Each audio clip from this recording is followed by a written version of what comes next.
ఒరే గౌతమ్, దీని మీద సంతకం పెట్టాలరా. పెద్దమ్మా, ఆ సంతకం దేనికి?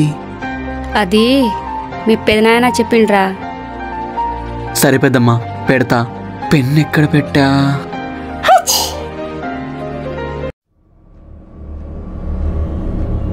ఇప్పుడే కొత్తగా వచ్చింది కదా, అందుకనే తుమ్ము వచ్చింది. నీళ్లు పడలేదనుకుంటా అమ్మాయికి. నువ్వైతే సంతకం పెట్టు. ఇది ల్యాండ్ డాక్యుమెంట్ కదా? కాదమ్మా, సురిటీ సంతకం. కాదు, పెద్దమ్మాయి దాస్తుంది నా దగ్గర. ఈ పేపర్లో గౌతమ్ బావి మీద ఉన్న ప్రాపర్టీ మొత్తం నీ పేరు మీదకి ట్రాన్స్ఫర్ అవుతున్నట్టుంది. ఏంటి పెద్దమ్మా, నిజమా? పెద్దమ్మా, నేను ముందే చెప్పా కదా ఆ ఆస్తి జోలికి రావద్దని.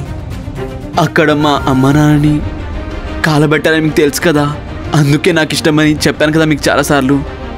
ఆ ఆస్తి జోలికి మాత్రం రావద్దు పెద్దమ్మా. ఈ ఒక్క భూమి మాత్రం వదిలేయండి పెద్దమ్మా, ప్లీజ్. నువ్వేంటి బాగా మాట్లాడుతున్నావు? మీ అమ్మ నాన్న వల్లే కదా వాళ్ళ అమ్మ నాన్న చనిపోయింది.